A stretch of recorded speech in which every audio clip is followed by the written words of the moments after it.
Welcome to Boundless Pursuit, a weekly podcast providing motivation, entertainment, and education to anglers and outdoorsmen. I hope that the stories you'll find here will encourage you to chase your passion more fervently, to open your mind to new opportunities and perspectives. Your engagement and feedback is critical to the growth of this show, and I would love to hear your suggestions on topics or potential guests. You can reach me at boundlesspursuitfishing@gmail.com or at my website, www.boundless-pursuit.com. That's where you'll find all related articles, media, and merchandise. Please remember, the show will gain traction from your support. Be sure to like, comment, and share this podcast to your friends and connections. I'm your host, David Graham. Now let's get on to today's episode.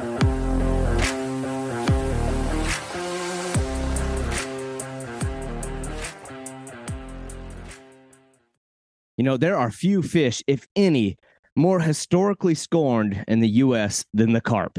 Common carp, grass carp, and the more recently introduced silver and Asian carp all seem to kind of get lumped into the same category in the U.S. of just carp. It's just one group of scorned and hated and largely despised species of fish that has essentially been written off by the American angler. And yet globally, there's arguably no more popular freshwater fish on the planet. When you look at the species across all continents, the carp is perhaps the single most pursued freshwater fish on the planet. But despite its contempt in the U.S., in the ever-evolving climate of freshwater fishing, the common carp is growing exponentially in its popularity among multi-species anglers. And my guest today is my good friend, Austin Anderson. Austin, despite being young in his years, is very, very experienced and accomplished on the home front carp scene. You would be hard-pressed to find a more accomplished carp and buffalo angler in the U.S. I started following Austin over a decade ago when I was doing my own personal research into buffalo suckers. Buffalo are a native doppelganger of the common carp, and unfortunately, by way of convergent evolution, they have fallen victim to simply looking too much like common carp. And so they, too, have fallen to the same sort of persecution and ignorant culling and killing practices because of being falsely identified as carp. But when you start to do any kind of research or looking online into photos of buffalo, you'll find that the internet is saturated with photos of a young Austin Anderson holding these colossal, monstrous buffalo. Austin deploys European angling tactics for our native buffalo and non-native carp alike. In 2022, I had the privilege of fishing with Austin, where I got to see his experience firsthand. Josh Dolan and I teamed up with Austin, and we caught over a dozen fish with an average weight over 40 pounds, including one that was over 50 and even a 60-pound monstrous smallmouth buffalo. That experience was really just confirmation for me that Austin clearly has an expertise in this fishing. He knows what he's doing, and the guy is the real deal. He's an absolute tactician and a specialist of this kind of fishing and of these species of fish. And I can't think of a better person to bring onto this program to be the spokesperson of this growing culture of fishing. This is Austin Anderson of Carppro Texas Guide Service.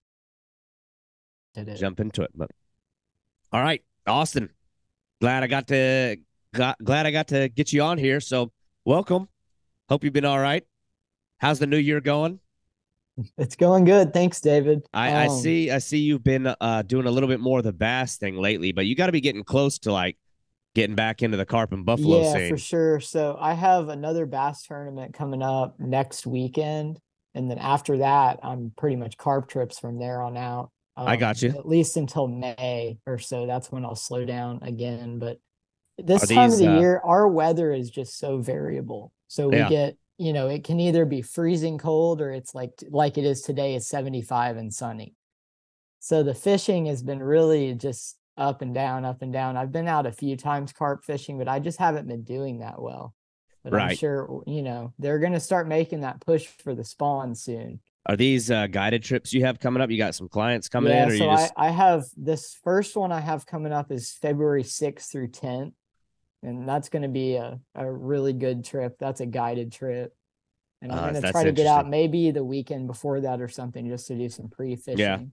So I definitely wanted to I know that's a big thing I want to dive into. Not quite yet though. Like your experience, like your guide trips, because I have had the pleasure of being on one.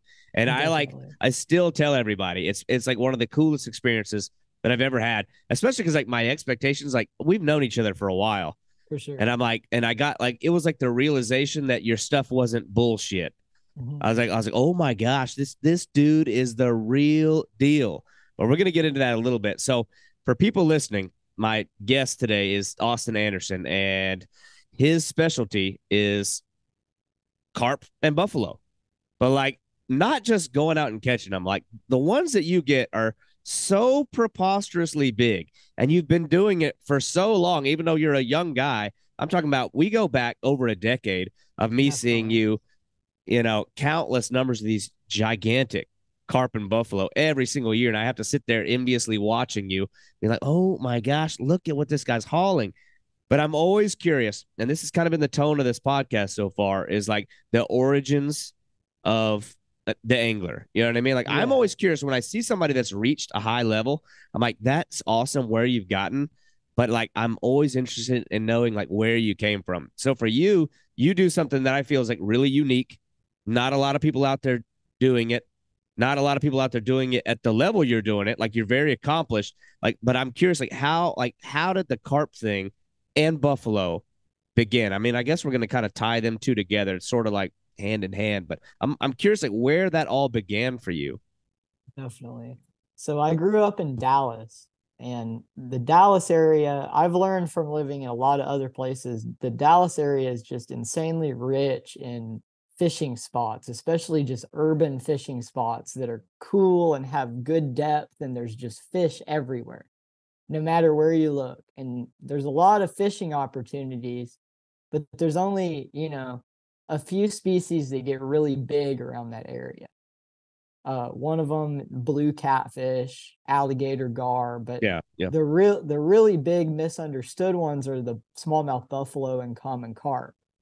So I started out just as a, normal kid, bass fishing ponds, buying baits and rods and stuff at Walmart, going down to the pond and just, making a few casts trying to catch some bass. And in my process of doing that, I kind of got into other avenues of fishing, fly fishing, fishing for catfish, with the rod holders and big circle hooks and stuff. And through that, I kind of figured out carp and buffalo were a thing.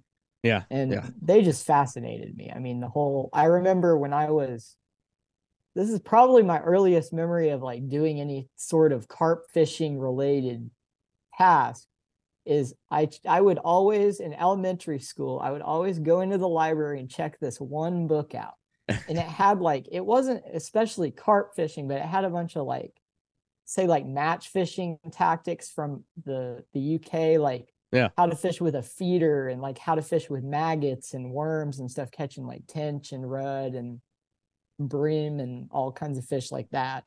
And carp, there was some stuff on carp fishing in there. And I remember all those little inventions they had, like the bite alarms and the feeders and stuff. All that just intrigued the crap out of me. I had no way of seeing this stuff in person, because I didn't know that, the internet existed back then and all that stuff. So I just kept checking this book out, and I would make little, feeders and stuff like that, just trying to imitate that kind of fishing. And it took me a few years to catch my first buffalo, I think. And in that process, I stumbled onto a website called Texas Fishing Forum.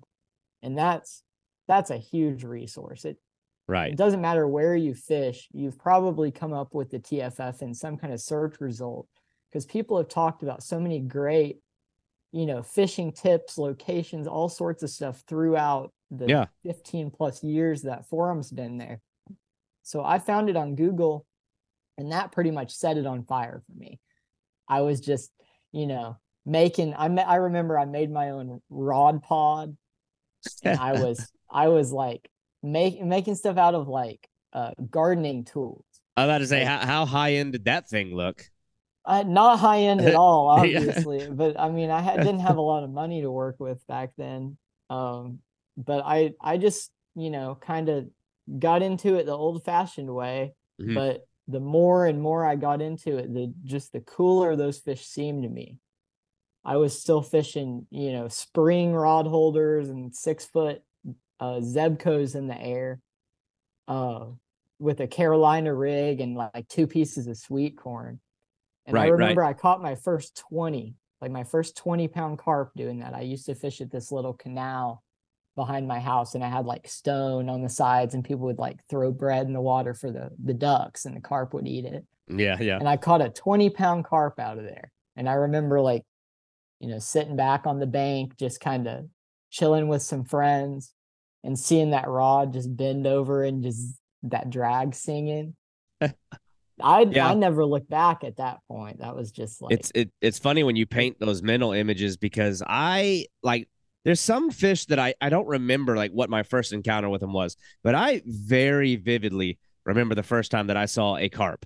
And it was the same thing. I think a lot of people would say the same. Yeah, it was in an urban setting. I was probably about 11 years old. That was around the time I really started venturing off on my own just to go fishing. I wasn't just going to screw around. Yeah. And we lived on a golf course in Oklahoma. So we would go like in the evenings when the golf course was kind of shutting down and we weren't going to be pestering people. We just hop our fence and be on the fairway, and we'd ride our bikes, or we'd take off running with a bunch of fishing gear to these golf course ponds, and they were loaded with bass. And that was like the perfect little arena for me to develop as an angler, because it was so obnoxiously full of bass. They were so easy to catch. There was like that element of adventure, because we're like sneaking past the golf course security. Yeah. It's like we're kind of doing something maybe we shouldn't be doing. So it's like that like added to the experience. But I remember how like they had, in the golf course ponds, they want to preserve the aesthetics of the pond. It needs to look nice. They don't want it to be overrun with weeds. And so I was fishing along the banks, and I look down and I just see like literally to me, like in my imagination, I was a small kid, so I probably like blew it up a little bit. But this thing looked as big around as a massive barrel. But I was like, what is that? And I could make out distinct scale pattern on it. I'm like, is that an alligator? Like, I was just an idiot kid. And this scale pattern was so massive and so huge, it immediately registered this is a fish. And then I see it like slowly moving. And then I came to the realization its head was like buried in the grass. I just see it like this back, this unbelievably broad, giant, like horrifically giant fish, probably half my body weight, if not more at the time. Probably more. And it was a grass carp. I came to find it was a grass carp. They had, I ran home and told my brothers what I saw, and they kind of explained to me, oh yeah, they put grass carp in there to keep vegetation down. But I couldn't get that out of my mind, this monster fish. And I think for a lot of young people, that's like, I don't know, the allure is always in the big giant fish. But it's funny that you mentioned you ran to the internet to kind of like seek out information, because I feel like the forum days were like the glory days of like going onto like, it was the early stages of like social media, but then it was more like social networking. So you can get on like these specialty forums, and like you said, and the interesting thing too about like the carp is, and I've always kind of leaned that way. I guess they could get categorized as like a rough fish, or a non-game species. And I've always enjoyed that, because it's one of those fish where if you look for the information resources, there's not a lot of them there. I mean, if you go and look for bass fishing information, it's everywhere. It's all over. Yeah. They got all kinds of products coming your way. The newest technology, the newest this and that. You get an information overload if you research bass. If you look for ways to catch carp or other rough fish, you're not going to find a lot of groups. You find these sort of small communities, these small fringe groups. But what I always found, and I think you found this too, is like those little small groups are like the diehard, like passionate ones. So it's like, even though the information resources are sparse, they're always like more bang for your buck, and you can always find more information. So that's interesting. Because I was curious, like, well, I wonder how he saw his first one or caught his first one. So you kind of started with like what I think everybody's first steps are, is the bread thing. Yeah, definitely. Bread. But that's always like corn, like things like that.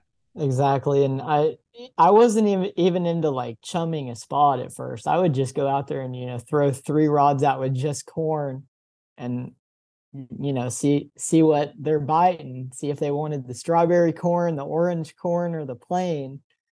And I just, from there, you can continue fishing that simply and it'll work.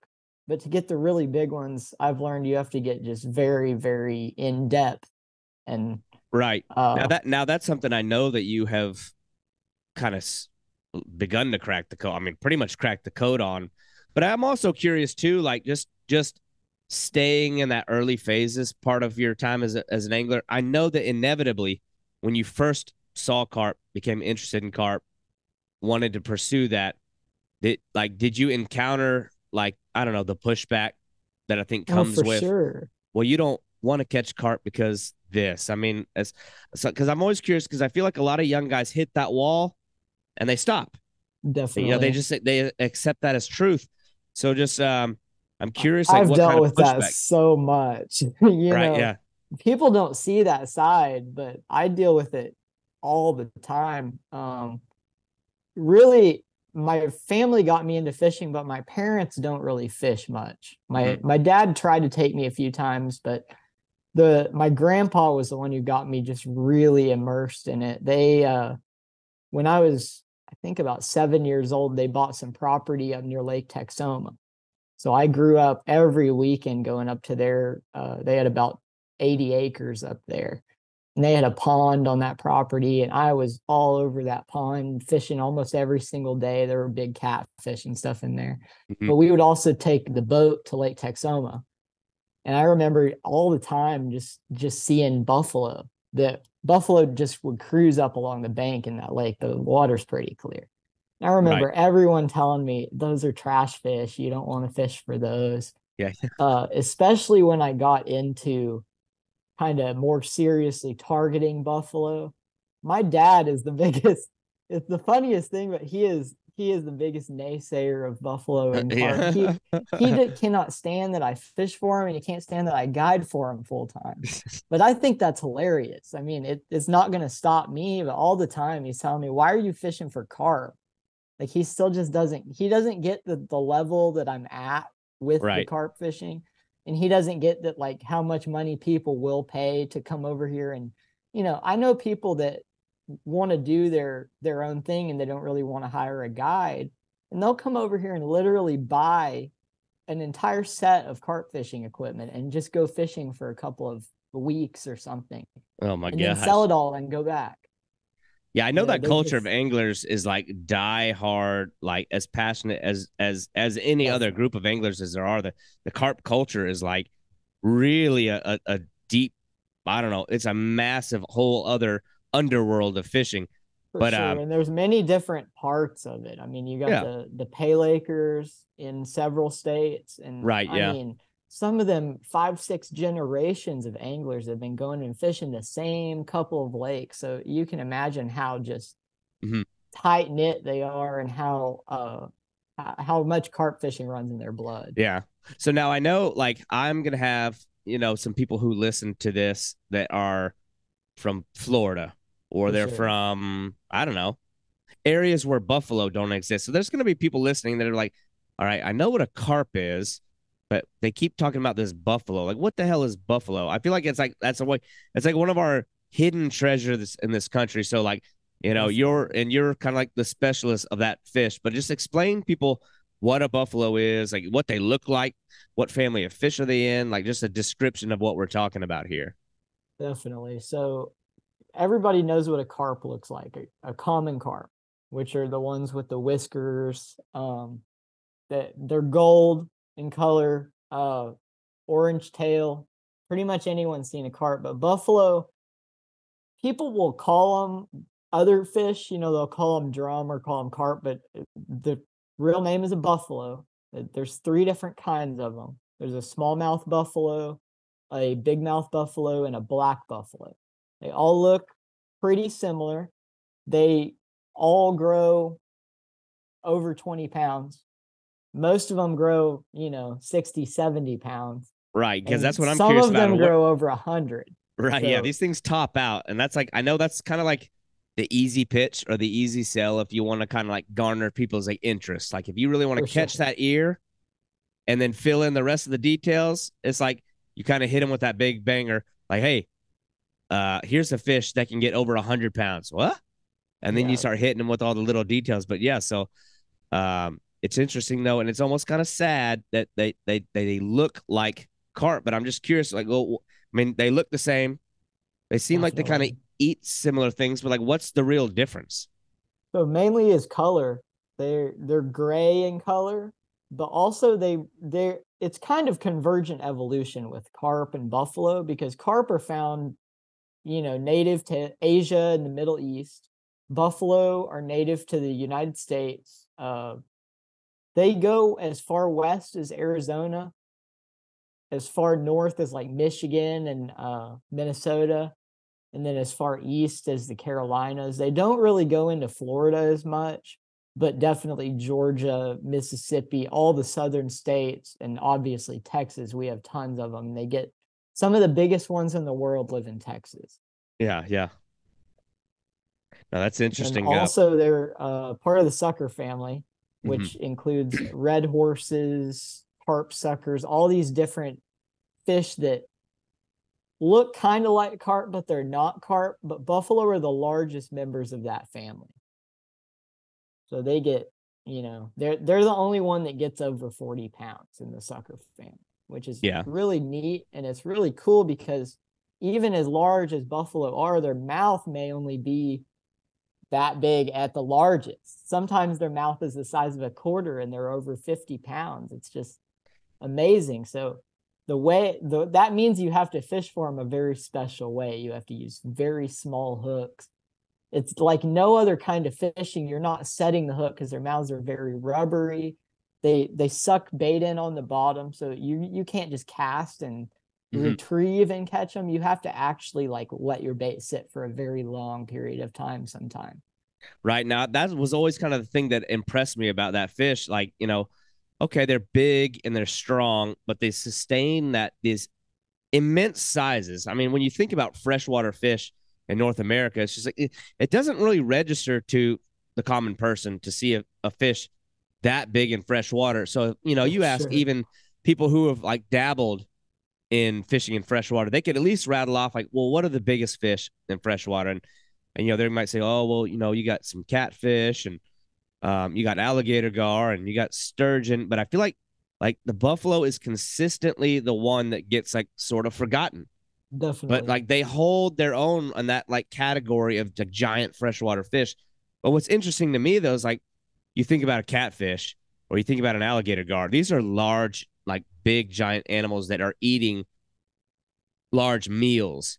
Exactly. But then you've got something like a buffalo that can get 70, 80 pounds, massive giant shoulders, but they're sustaining themselves on these tiny little food sources. Yeah, tiny. In the case of big mouth buffalo, they're sustaining themselves just by filter feeding. It's it's just incredible. I don't know how they do it. People don't really understand how they feed very much. And I think that's part of the reason that there's so little known about them. Right. People like me are still trying to figure out exactly, how they feed and how they work. Yeah, that for me is where the interest as an angler lies, because when you think about something so big, it's like, okay, well, we just slap on a big old hook, upgrade our gear, exactly, put some 200-pound line on them and a big giant thick gauge hook, and we're going to be able to stop them. But you can't do that with these buffalo. You have to like play these supple little lips with this tiny little gear, but you can't go too small that they overwhelm you with the power. So you're playing this real delicate balancing game. And you'll be the one who can describe this better, but like my experience with you out there was so interesting, and seeing like just how dialed in that you have to be on your gear to even know that they're there biting. Something so big and so massive can be on your bait and only give the slightest little indication that they're there. So it's a really interesting style of fishing, and I want to go down that way, but I don't want to gloss over this too, because I'm still curious. Because you're running gear that like most people have never seen before. They don't know where to buy it. At some point, your evolution of an angler took you from throwing corn, throwing bread, dilly-dallying around with some basic rigs that you saw in a book. I mean, was there a mentor in your life? Like somebody must have come into the scene and showed you this other world of fishing tackle that I don't know if you're ordering it online. I don't know where you get it, but it's like you have opened a whole other world of fishing style that I think exists mostly in other continents, and you've brought it here onto U.S. soil. But it's like, I'm like, I know I feel like you can't have done it on your own. So do you have like some people that have like, I don't know, come into your life that have been somewhat of a mentor or a coach or helped you develop into that like Euro style carp and buffalo fishing? There's definitely some people, but most of them came along after I already had the Euro gear. A lot of the people that, you know, got me to go down that path were people that were on the Texas Fishing Forum in the carp and rough fish section when I was in middle school, pretty much. I was still doing the kind of fishing corn and trying stuff like that. And I could not get enough of catching the carp. I had been bass fishing and was still bass fishing, you know, relatively frequently, but I just could not get my mind off of carp fishing. So I found this website called Bank Fishing Systems. I don't think they're in business anymore, but they had a lot of like cheap imported carp fishing gear, like specific, you know, Euro carp fishing gear at a really good price. I mean, it was very cheap tackle. I will say that because I broke several of their rods. I broke my rod pod. I broke all the alarms that I had. So it was enough to get me started and decide, okay, I want to upgrade my gear and, you know, keep fishing like this Euro style. But it was more like, you know, a crude setup as far as like having 3 rods and alarms and all that. So I started fishing like that, just kind of going out, and I would fish for the day. And this is kind of before YouTube and all that stuff, when we made videos. So I couldn't like go out and see people doing this kind of fishing. It was just trial and error on my part, trying to figure out like how to get method mix to pack together. You know, that took me a long time to figure out on my own, and how to boil corn, how to do this, that, the other. So I started just posting my days fishing out, you know, at a marina or at a park pond or something. I'd post on the TFF and post my pictures and how I did and what my rigs were and stuff like that. And people started actually reaching out to me and saying, hey, I want to fish with you. Like, come and learn, basically. Yeah. So I met one of my really good mentors. His name was John Newbit. He was a Englishman, match fisherman, actually. Okay. So he actually. Now, what is a match fisherman? What is that? I've heard you say that. I don't know what you're talking about. That's a whole other world. You have carp fishing, and then you have match fishing. They're like two different, you know, two completely different sides of the coin. But they fish over there. They fish these tournaments. They call them matches, but it's okay. A fishing tournament. But they're trying to catch these fish that don't get very big. I say not very big as in like less than 10 pounds. Most of the fish they're fishing for are like 1 pound to 2 pounds. But they're trying to catch the most cumulative weight in a certain period, say maybe 4 hours or 6 hours. And they put them all in a net, like a keep net that sits in the water. And every fish you catch, you throw in the net. And then at the end, they weigh the whole net. And whoever has the heaviest net of fish wins. And they're fishing little tiny hooks. And a lot of the time, they're not even using a rod and reel. They're actually using a pole that has elastic that comes out of the tip. Oh, that's interesting. Using really light line, like say 2 pound or 3 pound test. And they're relying on that elastic to kind of stretch and the fish not break their line, because they're only going for fish that may be like 1 pound or so. So they're just trying to pull it close enough to get it in the net. But some of these poles, like especially my friend John since passed away, but he would go every year in the summertime and fish for, 3-4 months of just doing matches every weekend. And one of these poles he had that he was fish for these fish with was like 45 feet long. Oh my gosh! And it's like at the end. Where do you pack that thing away at? Do they like segments? What I'm saying. Like, yeah, it's sections, and it's like okay. 14 or 15 sections. I can barely fit my 7.5 foot rod in the back of my truck. So exactly. I'm like, how does it? And they're showing up with all of this, and it's so long that you have to pull out these rollers. That it's almost like a sawhorse that you would put like wood on to cut it.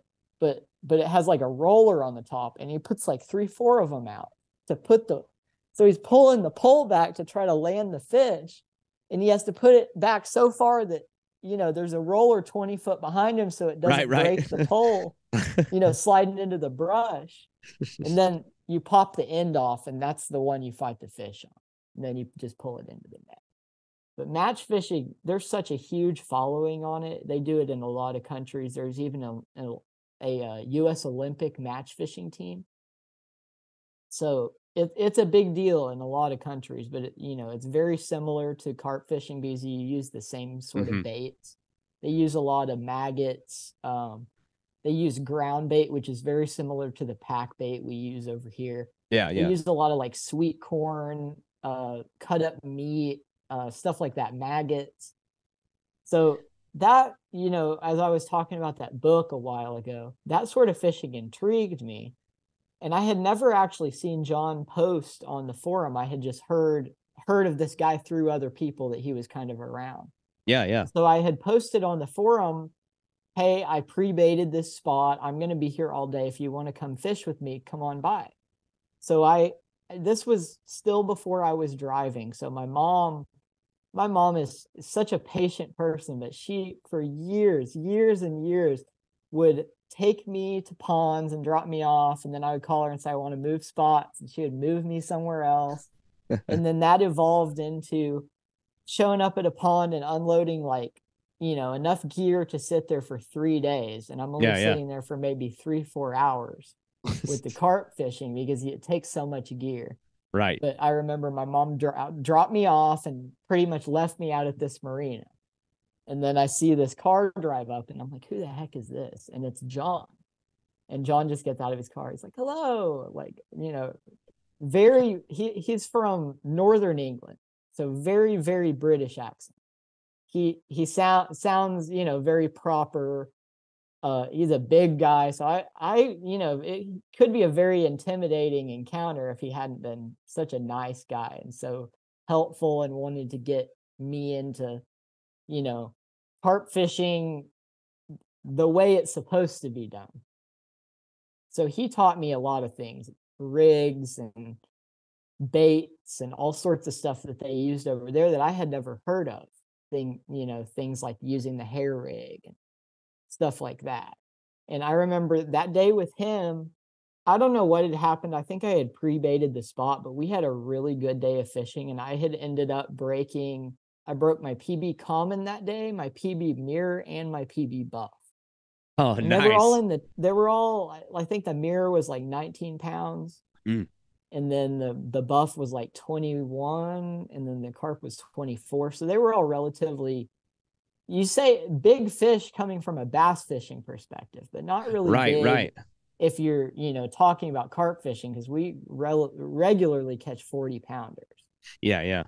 So I just remember that one day, him walking around taught me a lot. And through him, I got into several other carp fishermen that were very, accomplished and were willing to help me a lot. Yeah. And another one of those that helped me just immensely is Richard Somerville. See, I was waiting on you to say his name because I was actually friends with him only through Facebook. For sure. Same thing, but I knew that he had, I don't know, served some role in teaching you a few things, but absolutely. But yeah. So Richard, there's a lot to be said about him for sure. Richard passed away, I think about eight years ago now, of pancreatic cancer. Right. And that hit the carp fishing community so hard because he was such a great mentor for so many carp anglers. He was pretty instrumental in getting buffalo and carp into some mainstream outlets. I remember him. He had done work with In Fisherman and some other groups like that. And especially at that time, I mean, no places were like even looking to entertain the idea of carp and buffalo. So he was kind of like that voice. But I'm sorry, I threw you off track there, but it's like I had to throw that little tidbit in there. For sure. Richard was a great mentor for me, especially. And I wouldn't be doing what I am today without Richard because he's the one who got me into guiding. But he was instrumental in putting on the Lake Fork Carp and Buffalo Challenge tournament. And that really helped to put Lake Fork on the map.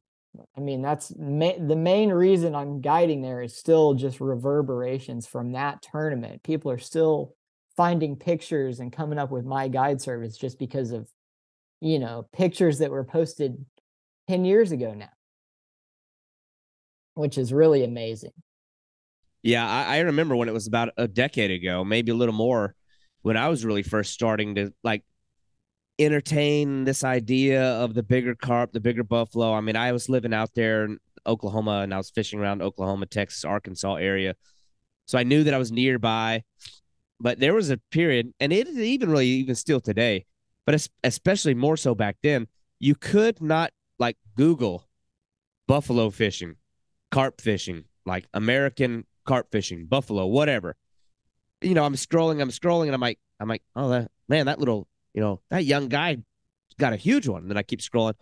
Hey, that's the same guy. And then I keep scrolling. Hell, there he is again. I'm like, before I knew it, like you were on like everywhere I turned. And it was like, the photos are hilarious because you just see this massive fish with just outrageous body proportions, like as much girth as they have length, if not more. And then it's just like your head peeking over the top of its shoulders. Can't see the rest of your body. I'm like, this is nuts. But I think it's so interesting that you kind of like, I don't know, you shed light on like the culture of carp fishing that I think is very interesting. And I think maybe some of that is just, it sort of contrasts a little bit, not to hate on like American fishing. I feel like you don't find that level of accommodation or willingness to share trade secrets or willingness to meet up with a total stranger and show them things with the average angler in the United States. Definitely. We're very much to ourselves. We're very much, this is my spot. This is my secret. This is my whatever. So for you to have had those resources, I think it's interesting. And I also think it's kind of like manifests itself in the way that you guided. And I feel like we can backstep if there's things you want to cover. But I just know that like my experience with you going out there with your operation, I was like blown away with how like scientific everything felt. Because a lot of guys, when they think about carp fishing, they don't think of it as, it's like, you know, grungy guys sitting on a bucket next to a dam with some corn in the bottom and some cane poles. Yeah. But it's like you have like developed, and I know we keep saying Euro style, European style. People are probably like, well, what the hell are they talking about? You have these setups, and we're talking about rod pods. And correct me if I'm wrong, because I'm just kind of talking out my rear end here. I have a very shallow level of vision of this stuff, but I still look at it with great intrigue because I'm interested in the gear. So like the European style fishing that like I've observed out of you is like you're out there prepared to be there for days at a time. Definitely. And I think a lot of guys right off the bat who are more conditioned to fishing the way we fish is like, you know, your day starts in the morning and it might end in the evening, but you don't have this depth of vision thinking that we're going to be out here for 5 days. And Definitely. it might take 3 days before we even get the first bite. And that's hard. Like it sounds easy and it sounds macho, but it's really, really hard to tap into that mentality. But your gear was like set up to where you can't miss the bites. So it's like Exactly. when we say rod pods, I've never been used to laying a rod parallel to the deck. So like you're laying your rods to where the line is going straight out into the water. Whereas That's here a in carp America, fishing specific thing. right? I don't know where the origin of that is, but I definitely think it's like England or somewhere where they're fishing ponds and stuff. But the main reason for that is you don't want the fish picking your line up and spooking off of it. So they say the lower your tips are, the better in some situations. Of course, sometimes you can't do that because a lot of the time current is when I'll have my tips up if the current's really bad. Because if you put it straight down, a log hits it and it'll wipe everything out. So, but you're on mute, David. Oh, okay, good. I can edit that part out. There we go. But yeah, so that part's interesting to me because you look at any other type of fishing that we do outside of carp, you never really see rods pointing out. It's always like it's a weird thing for sure. Up and monitoring the rod tip. It's like the rod tip is like your visual indicator. But like this Euro style, it's the total opposite. It's, the lines are parallel to the ground, but then there's the other means of detecting the bite that's probably more sensitive in detection. And that's where like the technology comes in. And you mentioned the bite alarms. So it's like that I thought was so cool. And I have used them for like alligator gar and other things, but I got to see it. They're so useful for so many types of fishing. Yeah. Even saltwater, a lot of people will use them on piers and stuff like that for sharks.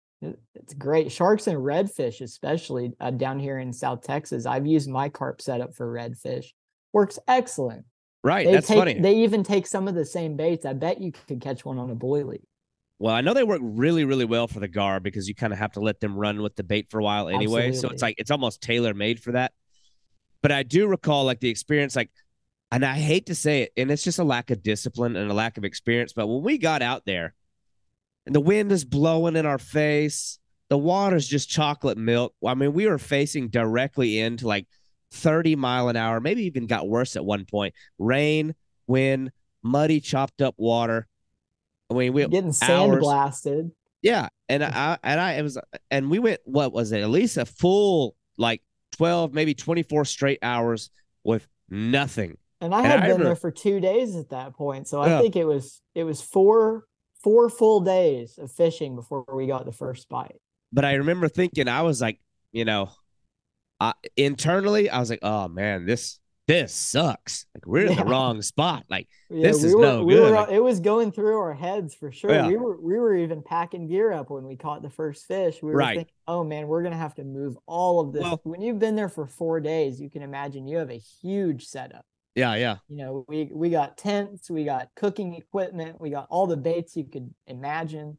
Well, 5 your setup, sets of rods, everything. Yeah, your setup is what really impressed me too. Is like you have like this rolling, I don't even know what you call it. It's like a shop, like that trailer that you're pulling behind your truck. And I'm talking about this thing is filled, for those listening. I mean, you just imagine a full like tow behind trailer filled to the top with all kinds of gear to set up shop and be out there for the long haul. Like when you set up, I guess you just have to really commit, and you got to have a level of confidence that's beyond clearly what I had at the time. But I do remember feeling pretty pessimistic about it after that first day passed. And I was at least put at ease to some degree by you. Like you were kind of reassuring during the whole process, like, oh, this is normal. And, or, oh, we've had previous experiences that were, worse, but ended like this. I'm like, okay, well, all right, I guess I can, kind of trust this guy. But it kind of showcased to me that like, that is like a type of fishing where clearly all the gear you have cost you quite a bit of money. You do a lot of investing into your spots, and that is conditioning it through the pre-baiting that you're doing. That's not cheap. I mean, you bought all the supplies to basically create, I mean, we say pre-bait, we say baiting the area. Some people say chumming, but you're conditioning the fish to come into that area, and it's like the feeding zone. So you're spending all this money to buy food that you just dump in the water. And you're spending money to make the fish feed in a spot where they don't necessarily want to feed naturally. So you have to really pound it. And they may not show up. Yeah. And so you're always playing with that gamble of, hey, I might just catch 40 channel cats this time. I might not catch any carp or any buffalo in 5 days. And, it's very hard to have to put that gamble. It really does your confidence in when you're sitting there with no fish on the bank after 3 days. Well, after my experience with that, I know that like it is like hell of conditioning for the mentality, because you're sitting there just kind of twiddling your thumbs alone with your thoughts. And it's very hard when you're sitting sort of inanimate, watching rods for minutes, turning to hours, turning to days with nothing. It's without fail, the negative thoughts start creeping in. And it was really hard for me to keep that at bay. It was clear to me that if I was doing this on my own, at this stage in like fishing, I have not been conditioned to be able to stay like resolute and optimistic through this. But man, it takes a special kind of person to have the confidence to, continue to do that for days and days at a time without leaving, because, blanking is hard. And I don't care what kind of fishing you're doing. And if you go trip after trip after trip with zeros, you feel like you don't know how to catch fish anymore. Yeah. Well, I feel like you really echoed the sentiment that you were describing earlier of the guys that like took their time to sort of educate you. Maybe I'm sure they were patient with you, taught you some things, and you were passing that on, because I did feel like you like were really good about making the whole experience that Josh and I had like a learning experience. I remember like sitting back and like you were very good about like breaking down everything you were doing, why you were doing it, how the tools that you're using are going to help us, like how to read it. So like as far as like your guide service, and I want to get into that too, like I know those are like attributes and characteristics you have to be successful, because I was like in the position of the client that has maybe unrealistic expectations and then gets hit with a level of reality, and then has to be sort of, I don't know, brought back up. I had to like put trust into you, and you were really good at like taking that football and like carrying it, because when the action did turn on, almost the way that you described it, it was some of the most like fantastic stuff I've ever dealt with. Because like when we brought in, I don't remember what we caught first. I think it was a big common carp, a nice common carp. I say big. For you, it might have been average. I don't know. It was like a anything over 25 is a good one out here.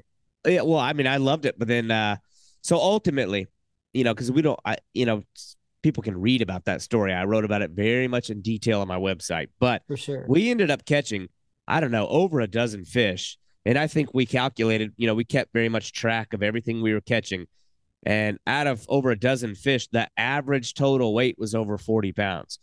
So for me to think that we're sitting here in fresh water and our average fish that we're catching is 40 pounds, you can't just casually like rattle that off. Say, oh, another 40 pounder. All right. Cool. But we got an average of 40 pounds.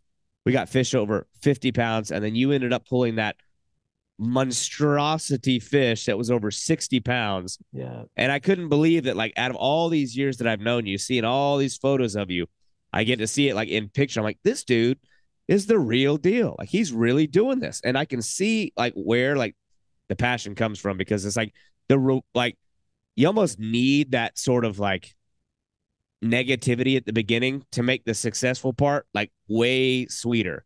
Because to end the trip on that monster fish after we came through like some real crap, horrible weather, horrible like conditions, a lot of uncertainty, a lot of like negative thoughts creeping in, and for it to just get blasted out of the water by that giant fish was really awesome. But I'm curious, like, you ended up getting into this guiding thing, but then I think, okay, who are the kind of people that are like wanting to come and do this? Because that's a lot to go through. Like, you're coming out there and you're going to be there for days if you want to catch big fish. Like, just kind of explain to me like the client base that you're dealing with. Are you getting a lot of American anglers or people from different parts of the world? Like, what kind of like geographically, what kind of people are coming to fish with you? Man, I've had people from everywhere. Lately, at least in the past 2 years since COVID, I really haven't had a ton of international clients. I think I've had maybe 3 or 4, but in the past, it was all international clients. I've been doing this for 10 years now. And I started my current guide service in 2014, but I was doing trips as early as 2012. And back then, there was a lot more interest in coming over here and doing the buffalo thing, because there were a few carp magazines that wrote about coming to Texas because of guys like Richard Somerville and some of those other people. They published articles about this kind of fishing, and some of them got the memo and wanted to come over here. And I fished with people from, I think, 18 different countries now. Oh, wow. So that is cool. It's been very diverse. I had some gentlemen from China this past year. That was a new country for me. But, all over Europe, France, Italy, a lot from England. Now, are these guys fluent in English? See, that's a good question, because I've had some that the trips were very difficult to get through because there was a language barrier. And for the most part, British people, it's very similar to us. Right. They call a few things differently, but it's the same English. Now, like, I need to go to the loo instead of I gotta go take a dump. Sometimes it'll make you laugh too. I like to give them a hard time for sure. But definitely, like, I had a client from Italy that was one that was very fluent in English. I did not expect that, honestly. And then I had this other client from Italy that almost didn't speak any English at all. Mm-hmm.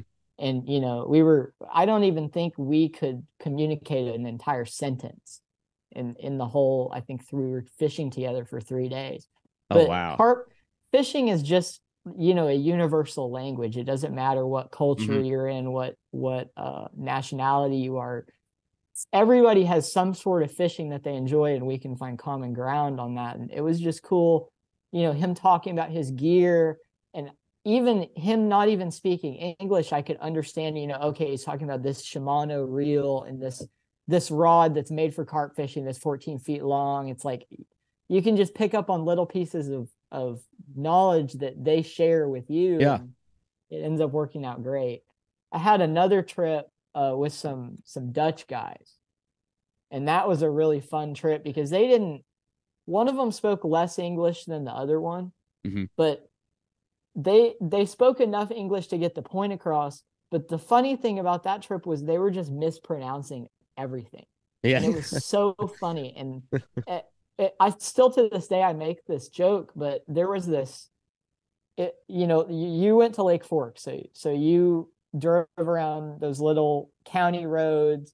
Well, at one of these intersections, there used to be a taco stand. Yeah, yeah. And this place has some fire tacos. They're amazing. So they had seen the taco stand when they were driving in. And so I got set up and they showed up and stuff. And then it was getting toward lunchtime. And they come up to me. They're like, Austin, we go to get the tacos. Would you like a taco?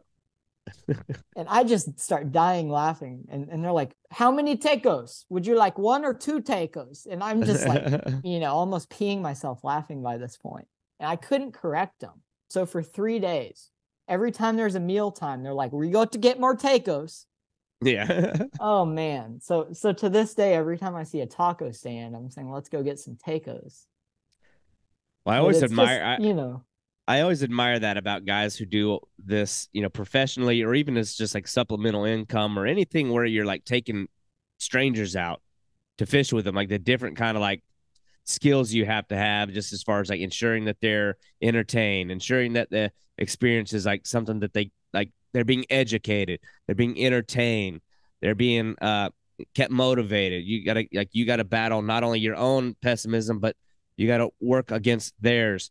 And so like you've been kind of like a young guy, I imagine, even at that point in time, that's gotta be like a tough, you know, most fishing guides in America are probably just dealing with other Americans. You know, you can talk about like when the action gets slow, you can probably talk about college football, or you can talk about like current events. Well, you can't do any of that with people who aren't from exactly. Here. Yeah. There's you gotta have a whole nother education on just different conversation topics just to keep talking to these people, because right. You know, you have to find where the common ground is.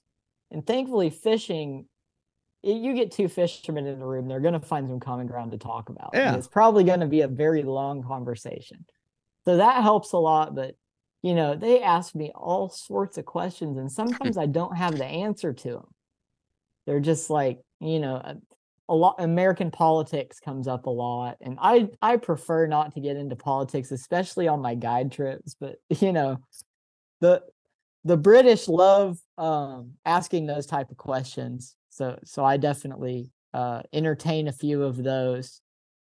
What's another one? Cooking comes up a lot. Oh, that's funny. You know, different ways to cook. Well, that was part of the experience of being out there. It's like I said, we're out there living out there, and like so, like I mean, how many guys that go out with a guide also have their guide cooking meals for them? Like it was the whole thing was just such an experience. But yeah, that's true. It's a rare thing. I only know of 1 or 2 other guides that do even something similar to what I do with the camping thing. And the only other guide that I know that does anything remotely similar is Shane Davies. I'm sure you've heard of him. He's a kayak fishing guide on the rivers in Texas. Yeah, the name. And he does these overnight kayaking trips, sometimes for 7-8 days at a time. Oh, wow. Yeah. So he's given me a lot of ideas on just, you know, how to go about that kind of stuff, camping and cooking for groups of people and stuff like that. He's always a good resource, and man, he can catch them. Yeah. Well, I want to like ease into like a completely and totally opposite end of this spectrum because, you know, I think a lot of times you get marked as like the carp guy or the buffalo guy, and it's like its own little world of fishing that involves a lot of. I never felt like you were sitting around doing nothing. You seem like you were constantly measuring water temperature, checking this and that. Like you were like always like reading the water. Like you were very active in that, but it's still a somewhat, you know, I don't know, by nature, it's looked at like an inanimate style of fishing where it's like you're really just sort of casting your luck out there and you're sitting and waiting. But definitely, and some people treat it as that. Yeah. But I don't. I specifically don't. I think that's one thing that sets me apart is if I'm on the bank and I'm fishing, I'm always doing something. I can't just sit there still. It is not in my DNA to sit there still and not be doing something. Well, what interests me in you as an angler is that your other skill that people may not be as aware of is you're actually a really, really prolific and even competitive bass angler. Definitely. So it's like you have like the total opposite end. You know, you kind of have like this culture of bass anglers who really may even look at carp fishing as like, I don't know, it's like look down at it. It's like two. Yeah, some of my really good friends still don't look at it as, something to target. A lot of people go bass fishing though. But like I look at your page, and as impressive as your carp and buffalo catches are, your bass that you're pulling are of the same caliber. Like you're holding these giant, monster, massive bass. I know that you fished in like tell me a little bit about like some of your experience there, because I know you fished like collegiate bass tournaments and things like that. So just kind of give me a picture of like where you're at with like your bass fishing passion, because I don't want to make this all about carp. There's a lot more layers to Austin. There's a lot more to me. I'm a very multi-species guy. I don't fish for carp even all year. I fish for everything that swims in my waters. And the bass, I've been a bass fisherman for a very long time. My grandpa got me into bass fishing when I was barely able to hold a rod, basically. He fished a lot of tournaments back in the 80s and 90s, which was kind of the boom of bass fishing here in Texas. And he fished some of these lakes that I'm fishing now when they were first impounded. Like he fished Lake Fork when there were leaves still on all those trees out there. And when there was no boat lane, you could just run the river channel because you could see the trees on both sides. So through him getting me into it, I was a very passionate bass fisherman at a really young age. And I remember them saying at 10 years old that I was going to be an Elite Series pro someday, just because I was already casting a bait caster. You know, I was shown up to a pond with like 10 rods and like this big tackle box that I could barely hold. And I grew up in an area with a lot of ponds. So I would pond hop. I'd sometimes go to 5-6 different ponds in a day with some of my friends. And I kind of grew up around that scene. And then when I got to high school, I just got so into the carp fishing that I kind of put bass fishing on the back burner, so to speak. But so junior year comes and I'm starting to look at what colleges I'm going to go to. And junior year of high school, sophomore, junior year is about when I caught my junior world record buffalo, which we'll end up talking about later, I'm sure. Yeah. But when that happened, I kind of started to think of, hey, I'm going to go to college. I might need to go to college somewhere where the fishing is good so I can just continue, continue this streak. So I started looking at schools, and I eventually stumbled onto Stephen F. Austin, which is a school in East Texas. And it's in deep East Texas, almost in Louisiana. And if you're not very familiar with the state of Texas, it is extremely diverse. You know, we have deserts, we have grasslands, but also we have an area of Texas that's almost like a rainforest. It is very tropical. It rains a lot. We have gigantic pine trees that are, sometimes 10 feet around or 15 feet around. And that area of Texas has some amazing fishing, and that's where I ended up going to college. So through my college search, I figured out SFA. I had heard about for years that they were a big player in the collegiate bass fishing. And I started this kind of dream that, hey, I want to get into the collegiate bass fishing, because since I was a little kid, I had dreams of being a professional fisherman. I don't care what kind of fishing I'm going to get myself into. I'm going to get there eventually. But so I get to my senior year. I graduate from Coppell High School in Dallas, and I move out to SFA. And I joined the bass team in that process. And, you know, I learned a lot of things about collegiate bass fishing, and I know a lot more now than I would have known back then. And I think if I had fished in high school, it would be a different, I wouldn't have ended up where I am right now, because I don't know if high school fishing is as big in your area as it is out here. But some of these high school tournaments we have out here are getting like 500 boats now. I think that's definitely bigger in Texas, but you've definitely got a scene out here in Florida as well. Yeah, so high school fishing's big around the whole country, and it was just barely at its infancy when I was in high school. I graduated in 2014, but there wasn't a team at my high school. I knew people that had competed in the past, but since there wasn't a team at my high school, I was just kind of, you know, I didn't want to go through the whole process of starting a team and doing that, but I was still fishing tournaments on my own. And I actually used to fish kayak tournaments quite a bit in the Dallas area. So I had that competitive side a little bit, and I wanted to try it more. So I got into the college fishing, and man, I just fell in love with that competitive side. Getting the early morning tournament mentality, like sitting there waiting for your boat number to be called, like the whole anticipation of what's going to happen during the day, that just struck me. Yeah. And to this day, I fish a lot of tournaments. I'm probably never going to stop doing that. But through that, I basically just continued getting better and better and better as an angler in trying to, you know, we would have these circuit tournaments that were kind of only our club. And I went from winning those to my last college tournament. I ended up placing third in the national championship. And we could have won that tournament. We really could have, but I'll never forget that experience, getting all the way to the top of college fishing. I mean, top three finish in anything that big definitely. And it makes me want to go to the next level if I can. So I've gotten very scientific in my bass fishing. And you know, there's a lot of resources out there, but the interesting thing is, with as much as I've gotten into bass fishing, it's at the level now where everything is starting to overlap, and like I'm taking things from my carp fishing and putting it into bass fishing, and I'm taking bass fishing, putting it into the carp fishing, and it's making me better as an angler. Well, that's got to be an edge nobody else has. Exactly. I have to be the only person out there doing stuff like that. And I have one really good example that I figured out last week. So I was out carp fishing. This is so random, but I threw my rod out, and I'm fishing with a pop-up boilie about that far off the bottom. And I sprayed a flavoring on it that I know through carp fishing, it's like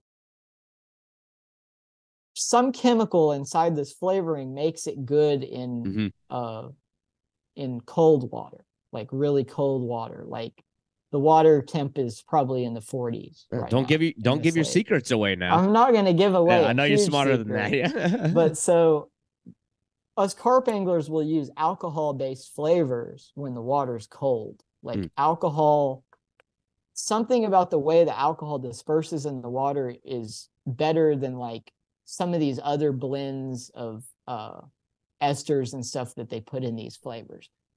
Well, I caught about a 4-pound bass on that pop-up boilie sitting out there on the bottom with just that flavor. What the heck? I was like, you know, that made me think. So I took that same flavor and put it in some plastic worms, and man, I caught the heck out of them. That's hilarious. So it's amazing how you stumble across. The carp flavors will work for the bass. Yeah. That's, you know, just one example of it, but I could take tips all day from one and apply it to the other, and it'll just continue to that is fish. Such a fascinating like dynamic to what you're doing to me, like this, because it seems like such a stark contrast that just aren't even comparable. Absolutely. Aren't even on the same like wavelength, and yet you're still able to like tie the two together. It just seems so different, so far apart. Another thing that I saw on your page that I always thought, I like humble people, or folks that aren't always just looking to see what they can get out of fishing. Like, what can fishing do for me? How can I benefit from this fishing? What can this do to help me out? And not so many people looking to invest in the pastime and make fishing be the focus point. Like, how can I build up the sport? How can I build up the next generation? How can I preserve the sport? But I've seen that you've been active in this thing called Camp Bass. Tell me a little bit about that. Like, what does that entail? Is this like a youth fishing thing? Like, I want to know your role in that scene, because I think that sounds so interesting to me. Definitely. So Camp Bass is one of the things I've helped with for years, because it had such an impact on me as a kid. I was actually a camper. So they have this camp every year at Lake Fork. And basically you pay the entry fee, which is I think about $500 now. It used to be less, but as everything's gone up, it's gone up, which is an amazing deal when you consider what you're getting for the camp. So it's for kids. I think it's 12 to 18 can go to this camp. So middle school, high school age kids. And you have to be serious about bass fishing. You have to be, they go through this whole application process, and you actually have to write a little essay to get into the camp. But so what happens is it's a week-long summer camp, and a bunch of guides on Lake Fork. Lake Fork has a huge, world-renowned bass fishing scene, and it has a lot of guides. There is a huge economic area of guiding in that, probably bigger than any other lake that I know of. There are hundreds of guides on Lake Fork. Yeah. And a lot of these guides will come and donate their time. They don't ask for a dime for this camp.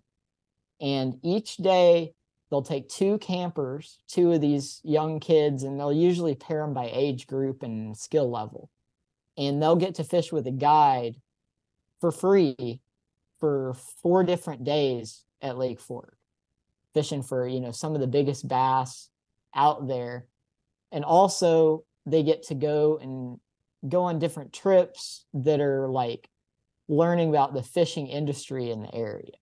So they get to go to a hand-built rod shop, and they actually learn how to build a rod, and they get to take the rod home at the end of the week. Oh, that's awesome. So that's really cool. And then they get to go to a really big rod company that has a supply warehouse around here and learn about how mass-produced fishing rods are made. That's Dobbins Rods, and they're great. They sell those everywhere. But we actually get to go to the actual factory they're made at and see the whole process there. And then they get to go to a fishing soft plastics manufacturer that's in Emory. And they actually get to see how baits are made, how the soft plastic is extruded into the molds, and then it cools down. They actually get to take them out of the molds and take the baits with them. Oh, that's cool. Sometimes they'll end up with 10, 15 pounds of baits from this place, each camper. So they just, they get this absolute crash course into being a serious bass fisherman. And some of these kids that have gone to this camp have gone on to the pro level. Yeah. Because it's made such a huge impact on them from being that young. No, so that's when awesome. I was, I think 16 years old, I went to the camp at Lake Fork. And man, I had such a great time. I ended up catching the biggest bass that was caught at the camp during that session. And whoever catches the biggest one over the slot, because Lake Fork's a slot lake. So basically in a tournament or in that kind of situation where you're keeping a fish in your live well, it has to be over 24 inches or under 16 inches. So if any kid catches one over the slot, they're in contention to win the Big Bass Award, which you get a free replica. And I actually won the replica when I was a camper, and I still have it hanging on my wall. That's so cool. I definitely had a huge impact was made on me when I went to that camp. And because of that, I go back and help every single year. I've gone back 6 years in a row now to help. And I actually will bring my bass boat down, and I'm one of the guides now. as well as sometimes I'll shuttle the kids around to go to like the rod shop and stuff like that. And also some of these kids have just become some of my best friends. Yeah. And you know, I'll fish with them throughout the year, not just during camp. So I just love to go back just because of the relationships that I make at this camp, and just seeing it through their eyes, seeing fishing through like that younger perspective is such a cool thing to me. Like seeing them, you know, catch their first 4-pounder or something, catch their first bass even. You just see moments like that you know are going to stick with a kid for their whole life. And that's just so inspiring for me. It makes me want to do it every year. Yeah, that's cool, because I know a lot of people, it's like, you know, you don't get into fishing unless your dad brings you into it, or your brothers, or your grandpa. Some of these kids don't have that don't have it, yeah. So it's real networking for some of these kids, and learning other kids that are about their age level that do, you know, fish seriously like that. Yeah. Well, the fact that you're going out of your way to like be involved, and like, it sounds like you got a lot out of that experience, but Absolutely. Like, again, the fact that you've doubled back and you're kind of paying it forward. I mean, I think it speaks to your character. I think it just kind of, again, solidifies the idea that if somebody's going to be a steward of bass fishing, a steward of carp fishing, it just makes sense that somebody of that DNA or that frame of mind would be the guy. And so it all just makes sense to me. But yeah, man, that's awesome. I know we're getting a little short for a lot of fun. Yeah, I know we're getting a little short for time though, and but I want to make sure that we like cover this, because there are people out there who I want them to see the photos that we've described, and I think they'll have a hard time seeing those photos without being like, okay, that's amazing. How can I do this? And I have long since been like the guy that said Austin Anderson is the best, and you may not even want that kind of attention, but it's like I'll say it. But I want, just like, you know, anybody that's interested in finding you on social media, and maybe they got some extra questions that weren't answered during this podcast, or maybe they're interested in potentially booking a guide trip. Where can they find you for your guide page, your just basic social media page, the bass, the carp, the buffalo, those things? How can people find you? Sure. So my guide service is called Carppro Texas Guide Service. My website is carppro.texasguideservice.com. And you can find me on social media. I'm on Instagram as Texas Carp Guide and Pond Bass. I keep my carp fishing and my bass fishing separate on my accounts. And then on my Facebook, my regular Facebook is just facebook.com/pondbass. And I have a Facebook page for my guide service as well. You can just look up Carppro Texas Guide Service and go right there. Shoot me a message, and I'll be happy to answer any questions you have, or you can book a trip just by sending me an email or shooting me a message. Right. Well, I can speak firsthand that it was probably one of the coolest experiences that I've had, and I know others would probably say the same. I look forward to seeing the fish that you're inevitably going to start putting up. Yeah, it's not going to be long. I'm definitely going to start putting up some photos from last year just to get interest coming up again. Yeah, I've got March is almost completely booked already, and April's filling up quick, and March and April are our two best months. So I would definitely say, if you know anyone that wants to get a trip in the best time of the year, definitely get it booked quick, because they're going to fill up. Yeah. Well, I know I can speak from experience. It's a very unique experience going out there and being with you from a guy who's got a very interesting dichotomy as an angler. So I couldn't recommend it enough. I'd love to get back out there and do it again, because that was really, really awesome. But and I'm playing with some new things. Right now I'm trying to figure out the best way to carp fish off my new bass boat. And once I figure that out, I'm going to be doing some guide trips off the boat as well. And that, that's going to open up a whole new possibility, because this is 99% of carp fishing is done from the bank, because it's just so hard to see your bite indications from a moving platform like that. So once I figure that out, we'll be able to fish anywhere basically. And while that may not work for, days at a time being on a little cramped space, that would work more for like the day fishing crowd that just wants to go out, may not want to get their feet muddy, but they want to catch a giant buffalo. Well, it's something I know everybody would enjoy experiencing. I know one thing that was kind of impactful to me being out there at Lake Fork, which is widely considered one of, if not the best bass fishing lake in the country. And that was evident in all of the bass boats that were coming into and out of the area that we had baited. I mean, there was bass fishermen everywhere. And I just thought it was so interesting that unbeknown to these guys, these monstrous, giant, incredible fish are all underneath where they're looking. They're all down there, and they're seeing them on their graphs, and they just don't know what they are. Right. They're like, that's a giant bass, man. That thing's 5 foot long. Well, I think that is a really good case in point lake that sort of absolutely. I mean, Fork, this is a really good statistic that I don't think I told you before when you were here. Yeah. Is 17 of the top 25 largemouth bass caught in Texas were caught from Lake Fork. Oh, wow. So, I mean, those are all fish over 16 pounds. And the state record came from Lake Fork, 18.18 pounds.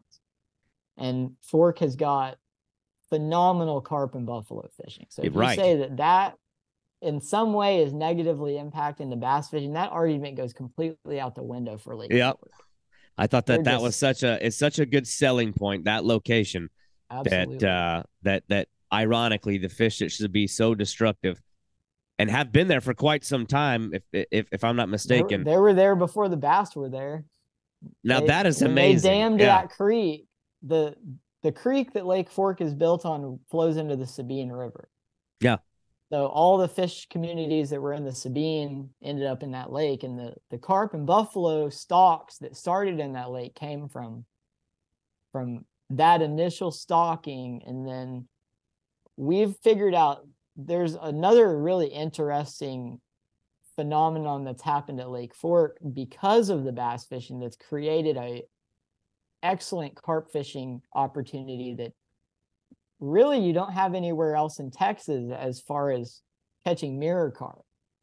So Lake Fork has these mirror carp that back in, I think, 1994, they were used as bait for bass. They actually used to sell them in the bait shops as these live baits that were like 8 to 10 inches long. And they made it illegal. And I've heard there's records of them dumping the stalks of these carp into the lake. And so some of these mirror carp have grown up and they still live in Lake Fork, and they're in the same areas that they were released from. Right. So I've actually been able to catch some of these mirrors, and they just look absurd. They don't look anything like our wild carp. You can tell they're definitely from somewhere else. We call them Israelis. But they got that weird frumpy body going on. Yeah, they're short and round. They'll have a round back. They look very different than most carp. But we've got these Israelis in Lake Fork, and some of them are over 30 pounds, and I bet you there's some over 40 pounds in there. Nobody's caught one yet. But that's a direct result of people using them as bass bait. Yeah. They wouldn't be there otherwise. I just think that's hilarious. Yeah, that's interesting. Well, if anybody's going to end up pulling one, I'm sure it's probably going to be somebody like you. I was surprised this year, man. I think I had over 50 trips to Lake Fork, and we never caught a mirror. Oh, that is interesting. We never did. We had 2 60-pound buffalo. I can't tell you how many 50s. I think we had 11 or 12 50s this year. That's unbelievable. And then over 40 fish over 40 pounds total, which is the best year I've ever had. I hope to have half of that this year. Just last year was the most incredible year I've had for guiding. Well, I know you've made a lot of people's year, a lot of people's day, a lot of people's year, and some people's lifetime putting them on those fish. So that's really awesome. But definitely over 50 PBs broken this past year. That's so cool. Which is just crazy. I mean, some of them multiple species, including mine. Day. Yeah, definitely. You were on the list. Josh Dolan was on the list. All sorts of people. That was a cool one. That's really cool. We've had even some IGFA record submissions. We've had some lake record submissions. I mean, it's been great. I really hope that the fishing is as good this year as it was last year. I have a feeling it's going to be, and I'm through doing this many trips, I've gotten very refined, and I've learned, what areas to target at the right time and what baits to use at the right time. I'm just excited for this year. I think it's going to be excellent. I know exactly where I need to be when. That's what I should say. Well, I can't wait to see it. But anyway, Austin, I appreciate having you on here. We'll have to do this again sometime for sure. Absolutely. And we'll be talking for hours. Yeah, that's been great. It's a topic that I'm really fascinated by, and I think it's a culture of fishing that's it's a matter of time before it opens up. Because definitely, I've seen really a lot more interest lately, especially with people making a lot of YouTube videos and TikTok videos and stuff like that. I think we're just at the edge of carp fishing becoming mainstream. Yeah, it's not going to be long. Yep. Well, anyway, we'll have to bring you on here some other time. Maybe we get into going after them on artificials and on flies, but we'll have to save that for another time, because there's a lot more different ways to catch them that we just simply didn't have time to cover. But anyway, Austin, I appreciate your time, man. You too. It was great talking to you. All right, dude. We'll catch you around. Thank you for listening to the Boundless Pursuit Podcast. If you enjoyed this show, your feedback, comments, and reviews are very important to me. Also, this podcast is just one element to a much bigger content outlet. I urge you to head over to www.havrodswilltravel.com, where you'll find audio, visual, and written editorial content. That is 3 dimensions of awesome fishing content brought to you by a very dynamic team of anglers. I hope that you'll tune in next week as we continue to build this program and have interesting and skilled anglers each Thursday. Thank you for listening.